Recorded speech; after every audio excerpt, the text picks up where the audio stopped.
हर चौथा व्यक्ति दिल्ली में संक्रमित हो चुका है। संक्रमण दर 25% तक पहुंच चुकी है। आपको दिखा देते हैं अलग अलग राज्यों की स्थिति। शुरुआत दिल्ली के साथ ही करते हैं। 19,166 नए मामले, उत्तराखंड 1292, उत्तर प्रदेश 8,334, बिहार 4,737, पश्चिम बंगाल 19,286 मामले, कर्नाटक 11,698, तमिलनाडु 13,990। वहीं केरल की स्थिति भी इस वक्त ठीक नहीं है। 6,238 मामले, गुजरात 6,097, राजस्थान 6,095। ये तमाम वो राज्य जहां पर कोरोना के नए मामलों का आंकड़ा हम आपको दिखा रहे हैं। तो अब आपको दिखा देते हैं कि कैसे लगातार महानगरों में इजाफा हो रहा है। जो बड़े शहर है उनकी बात कर लेते हैं। दिल्ली 19,166, मुंबई 13,648, अहमदाबाद 1893, जयपुर 2749, सूरत 1778, वहीं बेंगलुरु 9,221, चेन्नई की बात कर लें यहां पर 6,190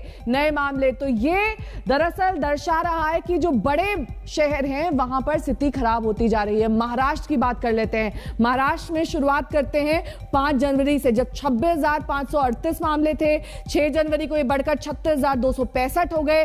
7 जनवरी को 40,925।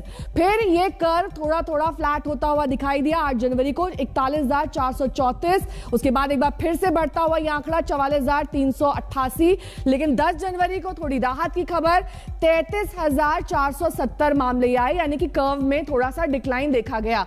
वहीं मुंबई की अकेले बात कर ले तो 5 जनवरी को 15,166, 6 जनवरी को 20,181, 7 जनवरी को 20,971, 8 जनवरी 20,318, 9 जनवरी 19,474, वहीं 10 जनवरी को आंकड़ा घटकर 13,648 पर पहुंच गया। सौरभ अख्तानिया मेरे सहयोगी इस वक्त तमाम जानकारी के साथ जुड़ गए हैं। सौरभ, देखिए कर्व में डिक्लाइन 10 जनवरी को तो देखा गया, लेकिन इसका मतलब ये नहीं है कि कोविड के मामले घट रहे हैं। घट इसलिए भी हो सकते हैं क्योंकि लोग अब ज्यादातर घरों में ही टेस्टिंग कर ले रहे हैं, अस्पताल तक जा ही नहीं रहे हैं, इसलिए मामले रजिस्टर भी नहीं हो रहे। बिल्कुल नेहा, यही रीजन है। आपको मैं बता दूं कि देखिए पिछले 5 दिनों से, कल की बात अगर जो छोड़कर 20,000 से ज्यादा मामले आ रहे थे। और आपको बता दूं मुंबई में 70,000 से ज्यादा टेस्टिंग हो रही थी। लेकिन अगर कल की बात करें तो 13,000 से ज्यादा मामले सामने आए हैं, जबकि टेस्टिंग 55,000 के करीब हुई है। महाराष्ट्र की अगर जो बात करें तो 2 लाख से ज्यादा जो टेस्टिंग हो रही थी वो घटकर 1,60,000 के करीब टेस्टिंग हुई है। यानी कि आप सीधे देखिए, वो वीकेंड हम जिसे कहते हैं सैटरडे या संडे को, टेस्टिंग बहुत ही ज्यादा कम हुई है। इसके चलते मामले भी घटकर नीचे आ गए हैं, जबकि 5 लोगों की कोरोना के चलते मौतें हुई है मुंबई में। अब कोविड टास्क फोर्स के डॉक्टर का क्या कहना है, ना सिर्फ जो टेस्टिंग है वो कम हुई है, लेकिन आजकल घर घर में जो आरटीपीसीआर टेस्ट की जो किट्स अवेलेबल होती है, वो मामले जो एक्चुअल मामले में वो उसको टैली नहीं किया जा सकता। इसलिए जब वो घरों में ही पॉजिटिव आते हैं तो वो अपने फैमिली डॉक्टर्स को कंसल्ट करके वो ठीक हो जाते हैं। बहुत सीरियस होता है तो वो कोविड रिपोर्ट अपने जो बीएमसी अस्पताल है, जो प्राइवेट अस्पताल है, वहां पर जाके दिखाते हैं। तो साफ तौर पे घर में टेस्टिंग और जो टेस्टिंग की जो कमी आई है वीकेंड्स में, ये रीजन है मामले कम आने का। लौटूंगी मैं आपके पास सौरभ, क्योंकि आप महत्वपूर्ण जानकारी दे रहे हैं। लोग घरों में ही टेस्टिंग कर ले रहे हैं और यही वजह है कि आंकड़े रजिस्टर नहीं हो पा रहे हैं। नए मामलों की बात कर लेते हैं। यूपी में 8,334, धीरे धीरे कोरोना पैर पसार रहा है। उत्तर प्रदेश में 24 घंटे में 4 मौतें हुई। एक्टिव मामले 33,946। संतोष शर्मा मेरे सहयोगी इस वक्त तमाम जानकारी के साथ जुड़ गए। संतोष, देखिए धीरे धीरे अब ये संक्रमण दर बढ़ रही है उत्तर प्रदेश में, और ये बेहद अहम चुनाव के लिहाज से भी, क्योंकि तारीखों का ऐलान हो चुका है। 10 फरवरी से वहां पर शुरू हो जाएगा चुनाव।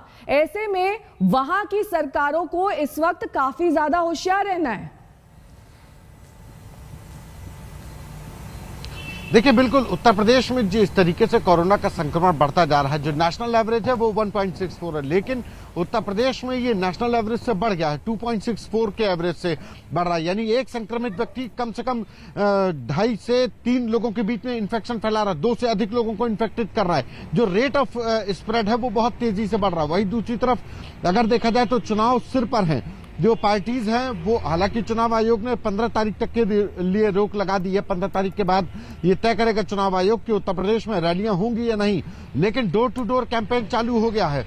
ऐसे में सवाल इस बात का है कि राजनीतिक दलों के द्वारा जो चुनाव कैंपेन चलाए जा रहे हैं, जो डोर टू डोर कैंपेन है, वो कितने महत्वपूर्ण हो जाते हैं, उसको किस तरीके से कोविड प्रोटोकॉल के तहत उसका पालन कराते हुए वो डोर टू डोर कैंपेन होते हैं। क्योंकि इन्फेक्शन फैलने का डर यह भी है कि अगर नेता एक मोहल्ले से, एक इन्फेक्टेड मोहल्ले से दूसरे मोहल्ले में जा रहा है, तो वो नेता जो जनसंपर्क कर रहे हैं वो तो इन्फेक्टेड होंगे ही, लेकिन वो जो इन्फेक्शन फैलने का जो रेट है वो ज्यादा तेजी से बढ़ेगा। क्योंकि कोई व्यक्ति अगर एक इन्फेक्टेड एरिया से, जो रेड जोन एरिया है, वहां से अगर जाकर के आसपास से घूम करके और दूसरी जगह पर जा रहा है जहां पे लोग इन्फेक्टेड नहीं है, तो जाहिर है कि वहां के लोगों के लिए इन्फेक्शन फैलने का ज्यादा खतरा हो जाएगा। ऐसे में अभी चुनाव आयोग मॉनिटर कर रहा है। उत्तर प्रदेश में चुनाव सन्निकट है, 10 फरवरी को पहली पोलिंग होगी, लेकिन जिस तरीके से कोविड को देखते हुए चुनाव आयोग ने इन 5 राज्यों में उत्तर प्रदेश समेत जो डिजिटल रैली लगाने को कहा है कि डिजिटली लौटेंगे आपके पास बेहद महत्वपूर्ण जानकारी। लेकिन कोरोना टेस्ट की बदल गई है गाइडलाइन। संक्रमित के संपर्क में आने पर जांच की जरूरत नहीं है, यानी कि मान लिया जाएगा कि आप संक्रमित हो चुके हैं। अत्यधिक जोखिम की श्रेणी में होने पर ही जांच जरूरी है, यानी कि ज्यादा सिम्टम्स आपको दिखाई दें तभी आप जांच कराइए। अत्यधिक जोखिम का मतलब ज्यादा उम्र, गंभीर बीमारी वाले लोग, यानी कि जिनमें कोमॉर्बिडिटी की संभावनाएं ज्यादा हैं। तो कोरोना से बचने में वैक्सीन का बहुत बड़ा रोल है। हमारे देश में बूस्टर डोज भी लगनी शुरू हो चुकी है। केंद्र सरकार का भी जोर वैक्सीन पर है, मगर चिंता की बात यह है कि देश में बड़ी आबादी ऐसी है जिसे अब तक एक डोज या फिर दूसरी डोज नहीं लगी है। ऐसे लोगों को ज्यादा खतरा है।